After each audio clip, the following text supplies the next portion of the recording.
What is going on? Hello, welcome to Outer Space, everybody. It's me, Space Master Adam, and it's like roleplay weekend, isn't it? It's yesterday we had a live episode of Verona, which was sometimes you just want to take all your characters and jam them into a spaceship and be like, I don't know, fight or be friends or whatever. So that was really fun. We've got a bonus episode of Court of Swords at the end of the day.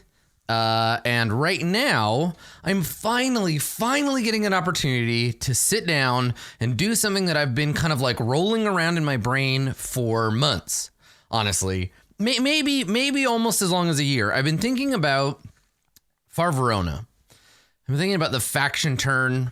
I've been thinking about everything that we've learned about that mechanical object in the last 18, 19 months, something like that, since we began on this grand Verona Acheron Road journey. So what I want to do today is kind of start putting pen to paper on some actual like outlines and stuff that I can do to change the mechanisms of the game, of the Verona faction turn. So what I kind of want to do is use this as an example of like how I would hack an existing system, kind of where I would start, what kinds of changes I might want to make, what sort of things I can do right now versus the kinds of things I'm going to have to do over a much larger period of time. And the trick is, and I guess this is something for everyone to sort of consider, the trick is that I'm doing the thing that as a developer, as someone who makes things, you should never do, right? I'm doing this thing that you should never do. Don't do this. I'm going to do it because I don't have a choice and because, well, this is where we are. But I'm making edits to a game that is currently running, right? We with the faction turn, the way we kind of sort of like help ameliorate the sticker shock is by doing patches. So when we make big changes to the game, because the game runs on a monthly, and I suppose if you're just tuning in, if you've wandered in from somewhere, if somebody that you follow is hosting me and you're like, who is this guy and what the hell's going on? I guess I should explain. Patreon.com/rollplay, RollPlay. Attached to our Patreon is a game. It is a sci-fi game. It is a game in which the various players participate in this game by way of democratic or semi-democratic or however they want to manage it, faction interaction. So they join a group. Those groups submit orders to me via their representative, and then using the rules. Yeah, right. Democracy. Using the rules in Stars Without Number, specifically the faction rules, I play them out month to month in the faction turns, which is like another separate kind of thing that we do. Spreadsheets. You'll get to see the faction tracker spreadsheet as we go. So what I'm doing as we play this game is I'm making edits to it. Yeah, just like, and this was pointed out, Pepe pointed this out in chat. It's like an MMO. It's like a weird like combination of an MMO in the way that it's being developed and how the players work, right? And then also it's a lot like Diplomacy. It's inspired by Diplomacy, the board game, not the concept, though I guess the concept informs the board game. Anyway, Diplomacy, the board game, I guess to a lesser degree, things like Risk, kind of large scale multi-faction war games. And then also kind of Model UN, like that type of exercise. There's a little bit of freeform text-based LARPing going on. So inspired by Diplomacy, inspired by the faction turn, we created this big framework, and it is both creating the universe in which the Verona show takes place and creating a framework for the factions to move around, to take control of planets, to interact with each other. And over the course of like the first year and a bit of the faction turn, I think we pretty much got a handle on what the limits of that faction turn mechanism looks like, right? We're taking a tool that was originally designed to be a one-player game for GMs and blowing it up into a sort of mega game involving a bunch of people. And I've made edits to it. We've made changes, both for our specific universe and just to patch out the. At this point, my rules and rulings document is 33 pages long, give or take. I think that's the last thing it was when I checked. 33 pages of errata, adjustments, balance changes, stuff about like merging and splitting a particular faction. And we've built up this doc over the course of playtesting this as a larger thing. But I've been thinking a lot lately about how what I'd like is to be able to expand on the faction turn and give the players, give the factions other stuff to do. Now, because this is a live environment, none of these changes are going to. We're not going to do a reset. There's no fictional reset. There's no like maybe if we do like a Far Verona season 3, if down the line we do a season 3 of the show, I might say, let's pick a different period of time. And we'll clear the factions. We'll clear the universe. But honestly, I would rather continue to build on what we have under the assumption that the players, and we talked about this way back at the beginning, the game we're playing it's a beta. And in some cases, in this case, we're looking at adding on expansion packs to this continually shifting piece of software. Right? If we think of the system like that, if we think of it like an MMO, what we're doing is we're looking at creating. Since we started, we've been doing vanilla patches. Let me give you the Warcraft analogy. So the first episode and onward was Warcraft, World of Warcraft, right? What we're doing now, what I'm trying to add into the game would be like Burning Crusade, right? This is kind of what we're aiming for. So that is the plan. So we're going to try to create something that we can bolt on to the existing system without having to undermine the system completely. And we're going to see what we can do with that. So usually what I'll do is I will start by laying out a statement of intent, right? Laying out a goal for the design, my own personal intentions for the design. So let's start there, and then we'll look at what objects. I think this is going to end up in 2 kind of phases, right? We're going to look at what kinds of design objects we have available to us to kind of play with as we create this expansion. So I suppose, let me get started here by just marking out my design goal.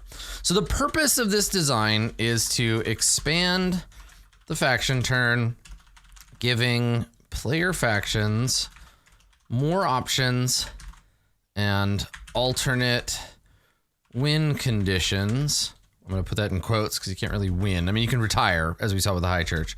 More options and alternate win conditions. Shoring up, I guess, more options and alternate win conditions. I basically just want to give everybody more stuff that they can do. Expand the mission, give them more options and alternate win conditions. Right, and I basically, my inspiration is, I guess, here, let me add that too. Right, inspiration, civilization series of games. More complex board games, etc. But basically what I want is, cultural victory, science victory, etc. Right? Like, oh, and then, giving player factions more options and alternate win conditions and mechanize access to previously unavailable lore changes, right? So we'll talk about what that looks like. Okay, all right. So inspirations, the Civ series of games. Like diplomacy really doesn't have like anything. Like, I want to add, I suppose civilization series of games, but also like Court of Swords experience model, right? In the sense that I want people to be able to write their own faction goals. Not so much Catan. But basically I want to resolve, we'll come back, right? If we think of more things, because this inspiration list will grow. Okay, so let's start at what, I guess the idea here is let's start at what the factions can accomplish, and we'll work back, right? Because we want to continue to keep Jared's questions in mind, right? Duchess of Sass, can we make this document in dark mode? Not without some kind of Chrome expansion or plugin or whatever, because for some reason, this is just what it gives us. It's very strange. Anyhow, so the Civilization series of games, Core Swords XP model, those are my inspiration. I have my design goal, and then I guess what can the factions do? What can they get? So rewards, I suppose. Okay. So let's see. Altering fictional objects. Right? And part of my goal here is to create parallels. I want to give factions clear access to fictional objects that they don't currently. So like right now, we've seen some stuff about like changing planet tags and stuff, and we'll go through and I'll write down a list of all the mechanical objects that the characters may be able to interact with. But the idea is I want to give them clear mechanical access to that stuff instead of this kind of loose understanding of what they're allowed or not allowed to like mess with, right?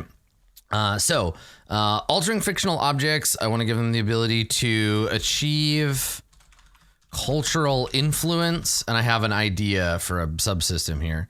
Altering fictional objects, achieve cultural influence, add new fictional objects,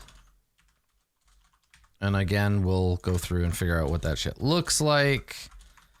Altering existing assets, right? And again, we've talked about what this shit is about. The problem is, and I guess we can talk about that here. I guess I can go. They're not risks. They're obstacles or challenges to the design, right? One being time scaling doesn't make a lot of sense.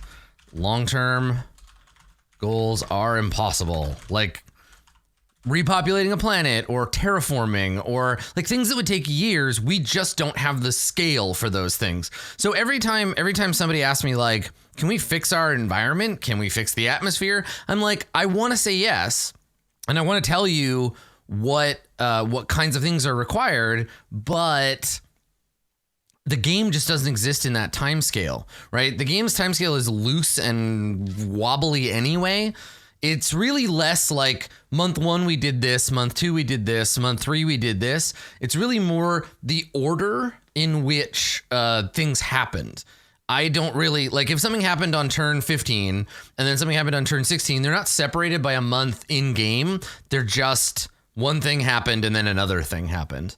So yeah, time scaling just doesn't make a lot of sense for long-term goals, right? Because you just can't. The system wasn't designed to cover any of the new rewards.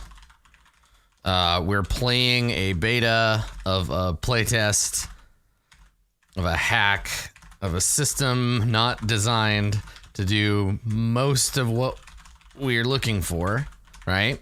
Big redesign there. Yeah, right. Like the months are real life months. So we're really trying to like bolt something on. Ideally, what we're looking at here, just like developing a video game, you know, we're going to do something like this. We're going to change as much as we can. There's going to be things that we leave off, right? There are going to be things that we cut away and set aside that'll never make it. And then potentially, this is how you get sequels. Potentially, we would use all of this stuff, right? All of the things we've learned, the 33 pages, all this shit, to build a new Verona faction turn from the ground up. That would be the ideal goal in the long run, right? We would play test ideas in this version 1 and then in the future, and that would be when we would do a big reset, right? And that wouldn't even be Verona anymore because it wouldn't be Acheron Row. It wouldn't be like you could do a game using whatever system we end up designing, right? This new roleplay faction turn game object that we've built from the ground up, and we would play that using maybe Genesis for the live show, and we could replicate the same thing, but it would be new factions. It'd be a whole brand new thing. Because it's tied to the show, it's not like, yeah, right.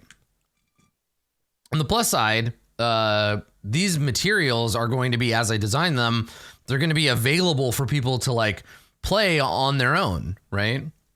Like to be able to take home and be like, all right, I'm going to get my entire game club and we're going to play this off, in off hours, and you put up a board and do all the same shit that I do. But that's the challenge, is that we're playing a beta of a playtest of a hack of like a thing that's not going to ever really be done. Yeah.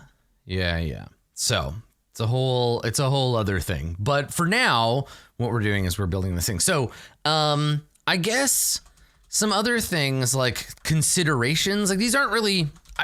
So right now, what I think we're looking here, considerations is like XP is a bit weird. The ways you get it and what you use it for, right? Like we're gonna run out of options soon. So there's that. And then there's just too much money in the game as is. Force assets are underpowered. Now this is the tip of a very deep iceberg about the way that the game itself is balanced. This is not something I'm going to be able to fix with this patch. And you know what? It's not so much that there's too much money in the game. It's that there's maybe not enough to spend it on, or it's too easy to generate. This is a broader statement, right? Yeah, and so force assets are underpowered and compared to, say, some of the other like cunning assets. But again, the game right now is one thing trying to cover all kinds of struggle. The thing that I'm worried about, or I'm thinking about, is if we design a separate system for, say, cultural influence, then the other stuff, right? The other assets need to become more powerful. So I could see splitting the game into 3 separate subsystems, right? Force conflict. So you don't have spaceships shooting at lawyers anymore, right? We're using one system to resolve all of the things. We almost need a game that has force, wealth, and cunning as separate sub-objects with some ways to interact. But this is, again, one of these considerations or challenges, right? The game is currently a one-stop solution, and we are attempting to bolt specificity to its frame, which could be difficult, right? That could leave us in a weird place. Right, but it's a big design undertaking. So again, it's outside what we are trying to do, right? It's outside of our design intent right now. So we'll keep at that, and we'll see what we can do with this, and we'll think forward a year or whatever, and then we can do that. Yeah. So okay. Altering fictional objects, adding fictional objects, create cultural influence, alter existing assets. I do like the idea of doing away with default income. Planets generate money, and then you have to. But there are other things like this. The system is designed for the assets to work the way they work. We have to be very careful about not breaking the whole thing. I don't want to make like party machines better than they already are. You know, like I want to. Yeah. And so when I say there's too much money in the game, that means it's too easy to get it, and there's not enough to spend it on, and right, like the money just shows up. So this is kind of where we're at for right now. Yeah, and suggesting throw it all away and start from scratch that's not helpful. I just said that's not the plan, right? That's not how it's gonna work. So I think what I want to kind of focus on here is like thinking about this in terms of what's easiest to implement, and then go out farther from there. So let me talk about goals, because this is currently the kind of slapdash like beta. This is the alpha thing we've been doing before. So right now, when a faction not bolt. Get out of here. When a faction wants to change a fictional element or undertake a project, such as whatever been happening with Triangulum, right? When they want to do something, they spend X fact creds, right, between 1 and 5 so far against, and roll a d10 plus X at the end of their turn against a hidden target number. Success means making the change, or uncovering a secret, etc. Okay, so yeah, these are ways to spend. Now I wonder. I'm not trying to think about solutions yet. I'm just thinking about this is what we're doing right now. And it's like sort of fine, but I've also done like or I guess alternately. And what this is doing, what we're looking at is like what objects do we have in the fiction to play with, right? In the mechanisms to play with. So what do we already have? Alternately, a faction might roll plus a stat against no target number. The higher the result, the more lore or info they get. So this is another way that we've done this, right? I've done this for folks too. So it's basically like a number sitting there. The reason I keep it a secret is so that there is some degree of like, it'd be easy. It would be easy to change it and be like, you need to get this number. But the problem is I want it to be like, I want you to have to not, there's some reasons for obscuring it that make it feel like more tense, I think. I like the idea that you may have to spend money to find out what the target number is. I'm keeping that obfuscated intentionally. But we could change it, right? So that's one way to do that, right? And I think this sort of works when we fold in, so like maybe a single roll or contribute to a countdown clock. A faction can participate in a goal per turn with multiple factions contributing to the same goal if desired, right? And this is basically where we have our like alliance goals, right?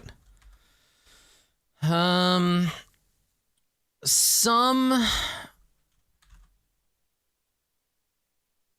think some of these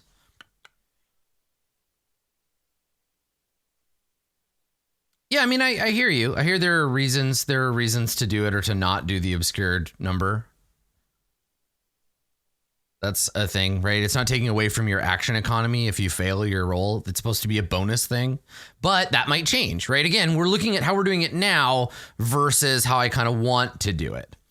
Okay, factions around one goal per turn, multiple factions committing the same goal. So results have included lore secrets. I can think of at least 2 factions that I've been talking to just lately about that. 3 actually, about like using their goal to uncover stuff, right?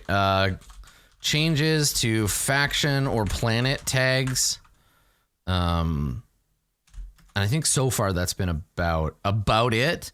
But this is how it is right now, right? Right now versus like how I might want it to be. This is just kind of what we're doing. And I like that. I like that it's like you can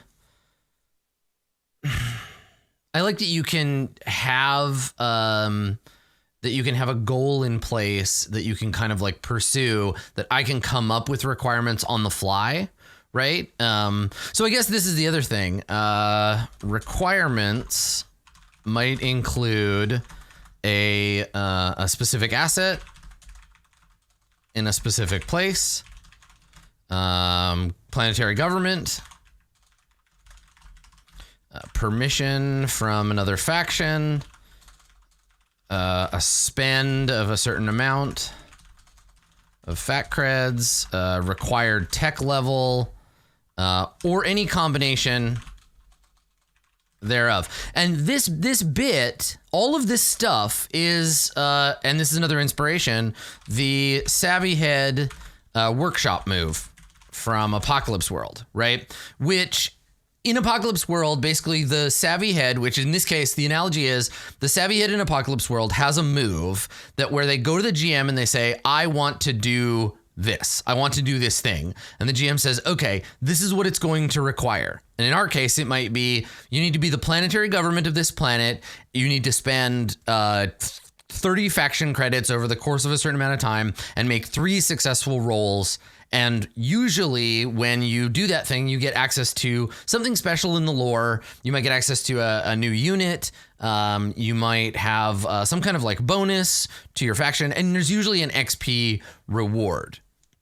And so that's kind of how we've been doing it right now, where each faction's goal, I kind of figure out, I have a separate document that's like faction goals where I keep track of each faction and kind of how far along they are in their goals. And I honestly, so far I've been creating what I would consider to be like quest lines for the factions, right? Like if you take on a goal, it's usually going to uncover options for a new thing when it's done, unless it's something basic like changing an asset or changing a tag on your planet.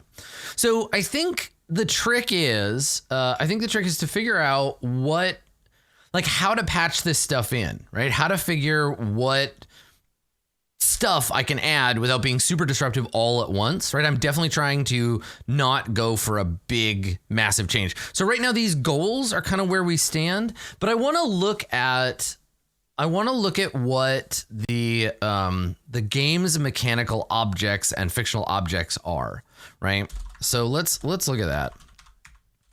So what kinds of things in the game could we theoretically allow this system to alter, change, bring in, whatever, right? So what have we got? We've got tags, right? So we have faction tags. We have what else is true about factions? Faction tags. I think that's pretty much it. I am really, really, really unlikely to ever change the system such that it gives you extra actions or takes actions away. That's like, it's a lot. That's a deep fundamental aspect, and I'm not ready to fuck with that right now. So, faction tags. Yeah, right. So the tag your faction has, I guess let's look. So a faction is made up out of, let's see, they've got their name, they've got their stats, which we only really change that with experience. That's already got a model. I guess caps on ownership is a mechanical object. I'm just going to go through and write them all down. So, okay, so asset caps. Stats aren't really an object because they already have a system, right? So asset caps. What else are we talking about? Income, upkeep, HP and max HP. I guess I can, here, I'll write it down anyhow. So stats, just as objects, right? Okay, HP, max HP.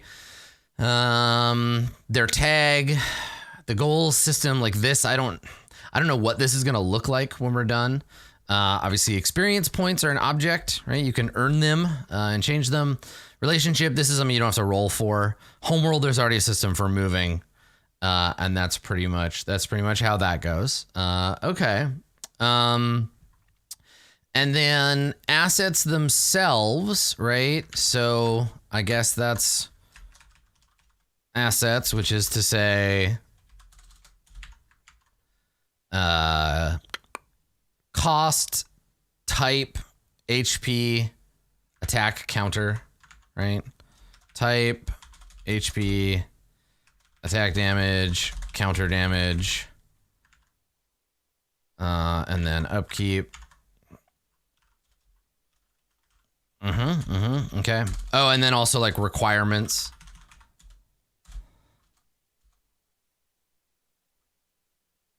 Okay. Yeah, and I suppose like special abilities. I'll include it because I'm making an exhaustive list. Okay. All right. So there we go. All right. And then let's see. The actual places themselves. So in a system, right? We have system objects. So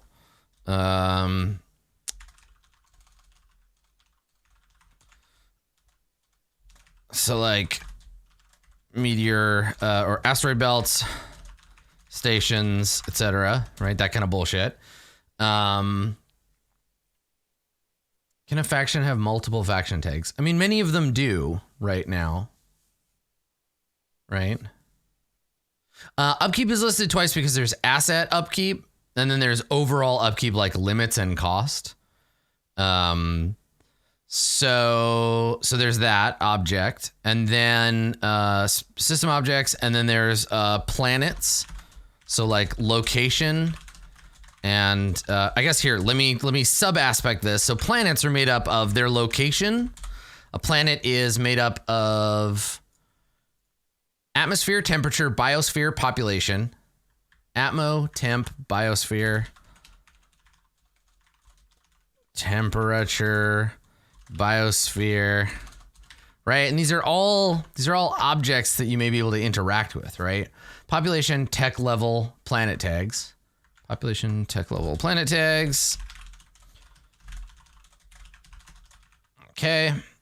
And then I think that's it for planet. Yeah. And then orbital objects, right? Research base, space station around the planet.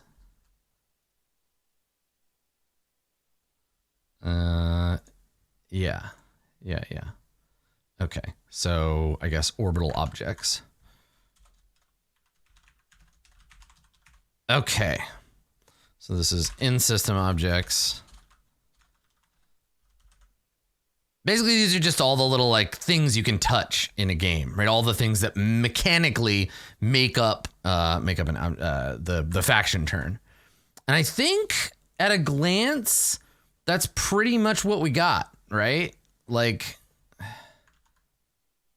I missing anything in terms of just like random shit that's around? I think I'm not. Planet tags. And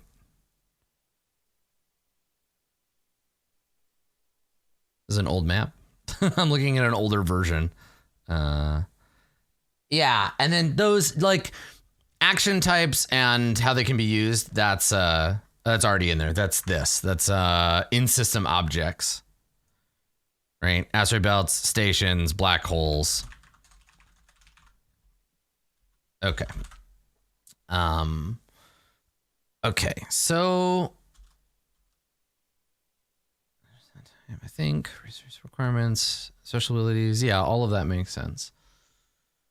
Okay, so I think right now this is let's go current objects. Let's talk a little bit about influence. So I'm gonna brainstorm some stuff at you. Obviously, none of this is even in the game right now, but it represents something that I would love to put into a larger patch, right? So this would be my Burning Crusade type shit. So let's talk about influence, right? We know. Let me bump this down to the next page. Okay. So we know who owns a planet, right? We know that the Planetary Government tag provides some benefits and lore exploration, or lore explanation. Whoever has that tag is the functioning government of the planet. What we don't know, how much influence other factions have on the culture of that planet. So what I've been thinking about in terms of influence is how to represent that. Like let's look at a planet here. Let's go let's find one that's got a bunch of different shit on here. So if I go to Lovelace, right? So if I go to Lovelace has on it 2 House Eridanus assets, a base of influence and a commodities broker, right? House Triangulum has in the open a book of secrets. The Deathless have a monopoly and an extended theater, right? And then House Triangulum has 4 assets in stealth. So you can kind of like paint a picture here. And when somebody is writing something about Lovelace, right? When someone wants to go and create lore about Lovelace, you would assume there would be some kind of proportional grouping here where you would have to take into account House Triangulum's influence, the influence of the Deathless, etc. I think that, so I guess the idea is each planet. Okay, let me just like quick design a system here. So let's imagine, oops, go ahead and drink if you play that game. Okay, so let's imagine version 1, right? Brainstorm of 1. So version, or like, I don't know, iteration 1, we'll call it. Iteration 1. You could say, okay, each planet has a finite clock based on how many people, this is me stealing from the coin system, how many people live there, right? More pop, bigger clock, and then with factions influencing that planet, filling in slices, I guess segments of the clock, with their own color. So, for example, each asset is worth X. Each BOI is worth Y. Each, so tags, right? Tags are worth Z, in the sense of like Planetary Government, Homeworld, etc., right? So if, for example, we looked at Berkman, right? So Berkman has fewer than 1 million inhabitants. So it might have, what are the tiers for this? Like if I edit this, yeah, there are tiers, right? Billions, hundreds of millions, several million, fewer than 1 million, outpost. So a planet that's an outpost, you can probably only have like two or 3 points, right? Something like that. But then a planet, and yes, I know it's Nivette, but this is an old map. Don't worry about it. But yeah, so would it affect or replace the seas mechanic? No, but it would add additional benefit to that mechanic, right? Because seas planet makes you Planetary Government. Maybe Planetary Government permafills one, maybe it permafills one slot, right? So this is the, I would call this like the limited influence model, right? There's like X, Y, and Z. There's a total possible amount. And once it's filled, right? There's a scarcity of influence. And once it's full, you have to take it from someone who already has it, right? Secondly, iteration 2, or I guess 1.1, let's call this the unlimited influence model. Same as above, but there's no cap on how much influence a faction can have, right?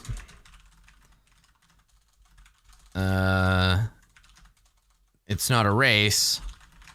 It's about percentages at any given time, right? So, like,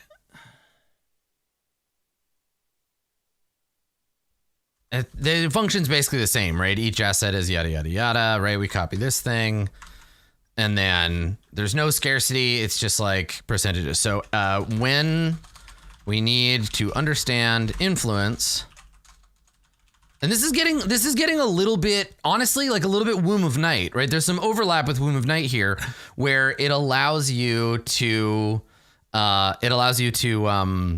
influence the culture and the lore of the planet. So if House Lyra starts building up on a planet, everyone that is writing lore for that planet needs to start taking into account Lyran influence and start thinking about how more and more like Lyra would create that stuff, right? So when we need to understand influence for the purposes of, for lore purposes, primarily, I guess, right now, we can look and see who has what amount of influence with no limit to who participates. Right. Okay. With the limited model, if there's no more pi, does it mean no one can expand influence? You can, maybe. I don't know. We got to figure that out, right? So how would retired factions affect influence? I don't know that either, right? Like I kind of like the idea of them being there unless you go out of your way to like get rid of them. That would allow influence, like standing influence of existing. So once a faction is dead, their existing material like can't act anymore, but it still takes up cultural influence. So if you wanted to like get rid of that cultural influence, you would have to work it back down in either model, right? So I guess interactions, right? So when we have either way, whatever iteration we decide to kind of go with, we have systems that allow you to interact with that object, right? So we've created a new object called influence, whatever that looks like. And then that influence, you have to be able to interact with it. So in what ways can a faction interact with the populace of a planet, right? So the most basic of this is, so here's the thing, Arnu has taken, pointed out in chat before we dig into this, Arnu has taken, says, that kind of sounds a little stressful and annoying community-wise. I can foresee slap fights over how valid someone's lore is based on how many PMs they drop on a planet. Lore slap fights are a big part of the game, and if I can mechanize that, if I can say, hey, contribute, but remember, you only have 25% of the influence on this planet, keep that in mind. And if you want to have more influence, get some assets over there, get some units, build up the thing. But like, it's not like we don't have these kinds of like disagreements now. So I think what I want is to mechanize that to help. I suppose if I want to look at this like purpose, right? Why would we build this system? What is the reason here? And the reason is to clarify lore responsibility. It's not going to create more weird moderator work for me because it's already like that. People already disagree and do a pretty good job working it out themselves. And every once in a while, someone needs a little bit of help. This is another layer to help work that stuff out. It's also cool, but it allows you to, because it allows you to look clearly at what's already going on.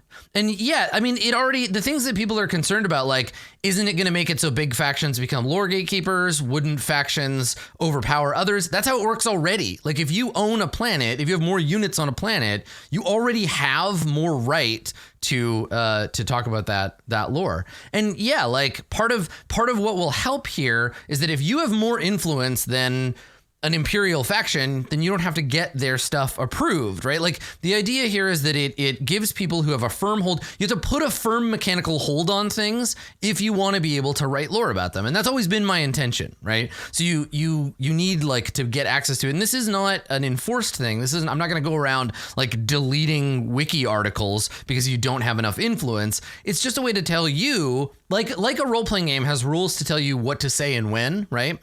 It's your turn. What you need to say on your turn is what actions you take, etc., right? This is a way for me to say, you have this much influence on the planet. Keep that in mind. If you have 10% influence, you got to like leave some of that. You got to leave some of that room open. Yeah. So purpose, clarify lore, responsibility, and authority. Then also help flavor the individual planets. Create another vector for competition. And then give factions with lore or ideological priorities a mechanical way to assert those priorities. Yeah, it's just a way to take something that already kind of exists loosely and qualify it, right? It complicates things. So here's my 2 iterations. We'll talk about how you interact with this. So passively with assets on planet, right? Passively with tags. Passively, I don't know what else. Actively by taking a turn action, right? So we would make some kind of like assert influence or whatever. Yeah, exactly. It's a mechanical way to break up that whole, like, you don't have influence. Because you can point to your planet. For me, what I want to do is I want to give, like, Seraph the ability to say, yes, the overarching lore of the universe, this stuff is true, but, like, no one else has influence on Cabina, right? Just us. So no, we have 100% of the lore authority here. Whereas as other players build up their percentage, if someone comes to your planet and they're like, yeah, we want to write some lore about Cabina, let me put a base of influence there. You'll have a lore reason to be like, I don't know. We're gonna use the mechanical systems to fight you off, right? To keep you from placing a base of influence on the planet, right? It also gives us like some vectors to show like what alliances look like, and again, that'll be something to add or look at later.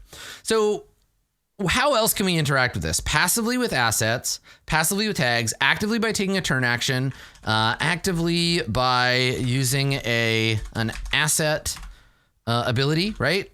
And this is where we get into this weird thing, because some of the assets in the game already kind of operate like influence or like cultural victory is just part of the existing game, right? Like party machines, lawyers, like those are assets that could theoretically have an influence interaction. But the problem is I don't want to, right, popular movement, etc. I don't want to have to hack so deeply that we rebuild all that stuff. And this is sort of the issue that we've run into, right? So yeah. Right? Like how popular movements automatically give permission to the owning faction. And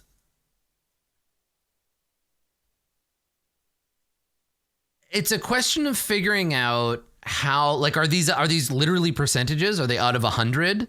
Can you attack someone else's influence instead of their hit points? Right? I guess like direct interaction, right? PvP interaction by attacking. Right? Is there a vector by which we can go after? I think like, or alternately, or is this proxied by assets, right? Getting rid of enemy assets reduces. I think that's the easiest way because it allows us to tap into a system that's already there, right? Where if it's all asset HP is like influence HP or something. Yeah. But I also don't want HP. I want it to be based on like a number, or if you attacked by planet, you could change it to affinity. Affinity generates influence. Well, I don't see, that's the thing. Like, I don't want to like add another layer.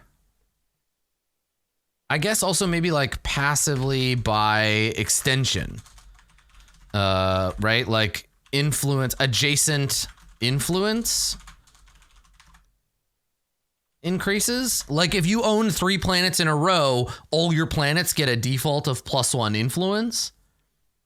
How would a faction use their action to increase or decrease the influence? That's what I just talked about, right? Actively by taking, like, you roll against an enemy and you adjust your influence accordingly, right? Like that kind of thing. Would a local faction like the Loyalty Brigade take up mechanical space? They're not a faction. Nothing below faction level counts or matters. Yeah. BOIHP would give reasons. But again, I got to think about the structures, right? I got to think about like how much that scale, how big that scale is, if it's like 1 to 100. And if it was 1 to 100, each HP of a BOI gives you what, like 1%, right? Do we do it out of 20? Is it based on like, are we using iteration 1 or iteration 2? No, only factions have any kind of influence. That's just how that goes. Okay. So this is like the system that I want to build. And you can see why like all of this stuff takes so much time to like work out and like build, right? If the possible amount of influence is dependent on population, wouldn't it discourage people from increasing population? I don't know. Not necessarily. Like, I guess what else is the point? Influence, purpose, superiority, right? Win condition.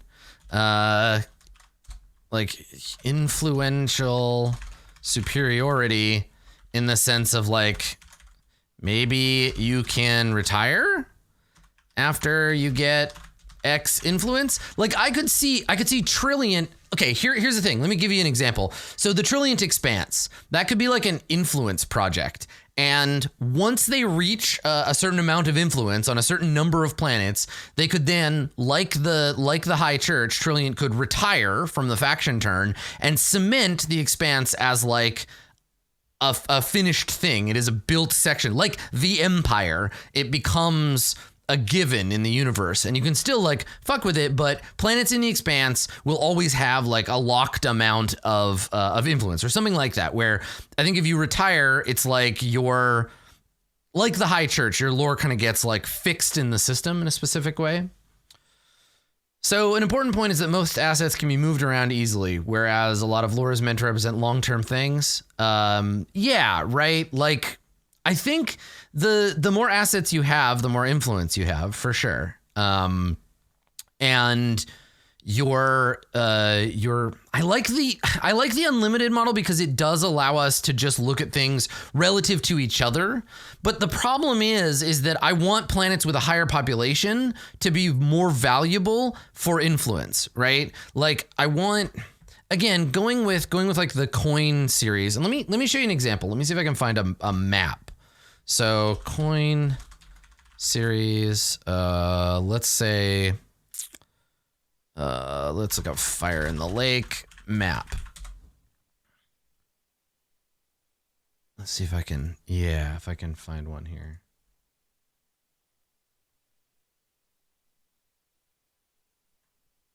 Okay, so it's a little small, but I'll show you. So in these games, right? This is a map from Fire in the Lake. It's a coin game, GMT. It's a game about the Vietnam War, but each province, if you look, has a number, right? So like Pleiku has a 1, Kontum has a 1, Camaran has a 1, Saigon has 6. You can see down here. That's how many people live in that area. And when you, as a faction, take over one of those areas, you get a multiplier. So if controlling Kontum is worth 1 point, controlling Saigon is worth 6, right? And having total control over Saigon is worth 12. So it could be like the higher population planets are worth more, right? Which means and ties nicely, albeit awkwardly, into the idea of modifying a planet's population. So like, yes, you could go out and you could take over other planets that have lots of people, but we also want you to be able to like do a project to bring people from another planet you control, right? And this is in the coin series as well, right? Refugees from other planets. Now we can't do it generationally. I think that population change has to be from one planet to another. So like in the Expanse, for example, let's let's look. So in the Expanse, Trillia has fewer than 1 million inhabitants, but it's nice and secure. So if, for example, they wanted to move people from, well, you wouldn't want to move them from formerly Berkman 3 because there's fewer than 1 million inhabitants, but like you can move people around. You could say, I'm going to take them off of Marquise, and it brings Marquise down one category and then brings you over another. And yeah, I mean, we'd have limited influence per planet, but obviously you'd be able to track who is winning the influence war, right? Yeah, in 0008 we have a planet with billions of people. Yeah, right. One of these guys. But the idea is that if you control populations, then you are able to do that. And yeah, low population worlds should be easier to change. I mean, they have a lower number, so once you max them out, other people have to fight. And yeah, you can give yourself more access on a planet. Same with like tech level, right? Where like maybe eventually we get real civvy about this, and I guess we can make a note about this. In the distant future, right? Version 2 notes, a general, I guess it would be like a system, I guess we'll do it from smallest, planet, system, sector, happiness rating, right? Localized, non-faction resistance, rebellions, etc., right? That kind of thing, right? The thing about upgrading tech level is it's very, very difficult. It's because the idea is that a TL5 planet is rare and hard to come by. I don't know that tech level is like something that I feel like it's something you could raise by like a pip instead of a whole number, right? From 4 to 4+, but creating new tech level 5 planets is very difficult.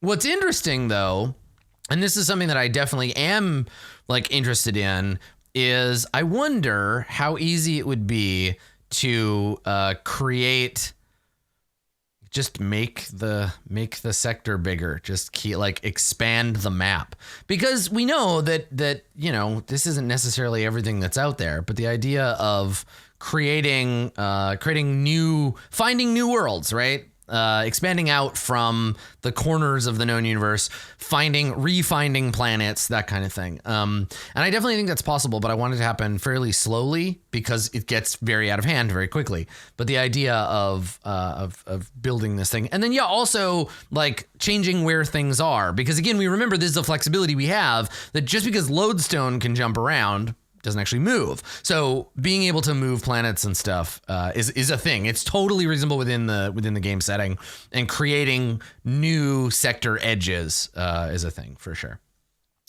Yeah, colonizing currently non-represented planets in systems on the map. Yes, adding planets to existing systems. Those kinds of things. Yeah. So how we get there probably currently looks at the goal system, right? Yeah, raising tech level from like 0 to 1 or 1 to 2. I think it's easy to get a planet, relatively easy to get a planet up to tech level 4. I think that's possible, but getting 4 to 4+, huge deal. 4 to 5 might be just flat out right. Yeah, there are assets that let you raise a planet to 4 already. So yeah. So you can see kind of what's in front of me in terms of like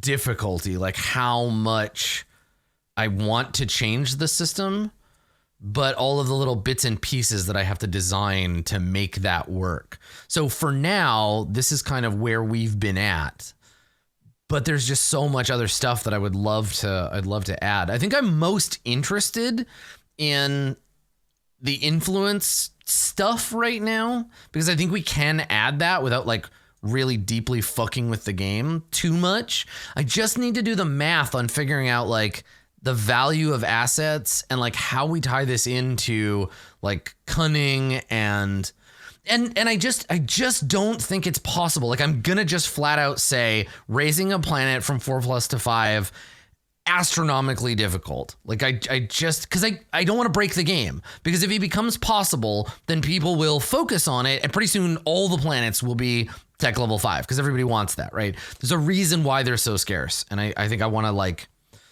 to just keep it. I want to keep it where it's at for now.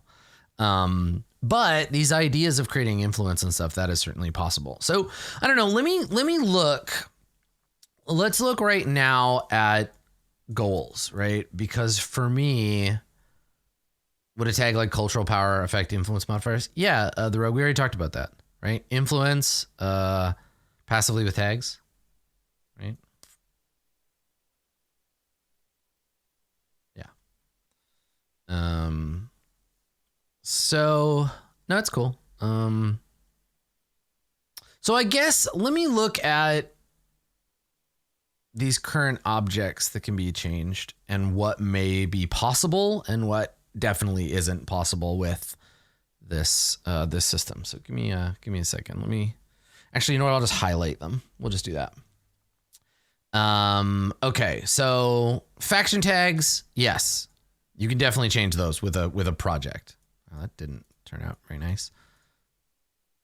Dark green. There we go. Okay, so you can definitely change faction tags. The stats you can't change with a goal, right? These are like changeable things using the goal system.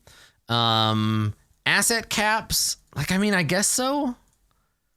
Income, it's based on other stuff. So I'm going to say probably no on that one. Upkeep, kind of the same, like permanently changing your upkeep, I don't think. Same with HP, like it's based on anything that's kind of based on something else, I think is outside. Obviously, yes, you can gain XP by doing goals, that's for sure. Can you gain assets by doing a goal? Yes. Yeah, right. We've seen that. Can you change an asset type? HP. I think all of this stuff is like a maybe. Because I'm okay with adding, I've been like experimenting here and there with adding new assets, but there's a whole thing about, I'm going to make a note here. Do we want to create, and we've talked about this before, I think, a tier 2 set of assets where each asset has a slightly upgraded version. It's more expensive that you have to unlock, right? Do we want that? I don't know. That's one way of looking at it. So system stuff, right? In-system objects, creating, or I mean, rather discovering them, absolutely possible. Yes. Changing, like finding whole new planets. Yes, definitely with the right fictional positioning for sure. And right now that's where I'm leaning with the goals, is just like giving people concrete, why didn't that? Oh, there we go. Concrete things that they can like work towards, but they're all very custom. Could you change the location of the planet? Yes, theoretically. Could you change the planet's atmosphere? Like, yeah, atmosphere, temperature, like requirements on these would be so high. Same with biosphere, but I think you could do them. We just have to scale them out. It would take, like, I could be like, this is going to take you at least 6 turns, right? Can population be changed? Yeah, definitely moving people around. Tech level. Yeah, up to a point, right? Like we talked about. Planet tags, absolutely. Orbital objects, also, absolutely. So that's pretty good. These are all things.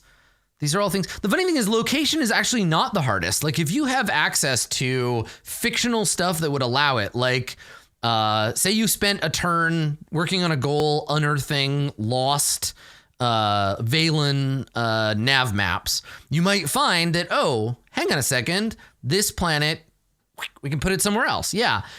But that's the thing, is like terraforming and all that. Location is pretty significant mechanically. Yes, I am well aware, but that's why I would like give it a turn or whatever. We already have something that moves around, but it's not that impossible fictionally is what I'm saying. Can you move other people's planets against their will? I don't know, right? And I'd have to figure that out, because if you did, then it really fucks with their turn. I think it would have to happen after all of the turn stuff is done. I think we would have to time, right? Location would be time specific. With a fictional relevance of the faction affect the goal, changing the atmosphere, would triangulum be better? Yeah, so requirements, right? This bit here. So requirements are assigned on a per goal basis, depending on fictional and mechanical positioning, right? So yeah, I will say, like, you need help from a TL5 faction, and that help has to be, they need a base of influence on the planet you're working on, right? So I'm totally comfortable putting in place that kind of thing to say, like, this is easier. Your target number is lower because of what faction you are, right? Or because of like what assets you have. And so it won't just be like roll a stat with a number. This is just one way to do it. The requirements are often you have to have a certain thing in a certain place and you have to roll and whatever, right? So that's kind of the whole idea, is that you have to have some kind of thing. And yeah, we could very easily tie influence, right? Like if you want to change a planet tag, you need to have at least whatever, like 50% or more influence on that planet, right? This becomes a requirement as well. And I guess we should note that. Set requirements for goals, right? Like you have to have this first. Like you couldn't necessarily just say you've got a 1 HP base of influence on a planet far away from your other planets, and you want to change something about it. Well, you have to go and like really invest in it, right? You have to put down a base of influence. You have to earn a certain amount of whatever. So let's maybe look, and I'm going to be jumping back and forth between the systems, but let's look at influence in terms of like how much influence is available, and how much are things worth, right? This is where we start thinking about, and this is the part of game design that I'm always the worst at, so I'm glad to have you here, chat, to help me out. But the idea here is like we're going to figure out like, so there's tiers, right? Each planet has tiers, slots available, influence slots, like tiers available based on population. And I'm going to just spitball this, right? So we'll go, each planet has tiers. Yeah, sometimes they do. So we'll go to them. Let's take a look here. So it goes failed colony outpost, fewer than 1 million. Failed colony outpost, fewer than 1 million. And then several million, hundreds of millions.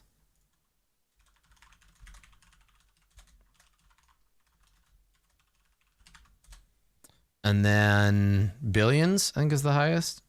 Billions and alien civ. Okay.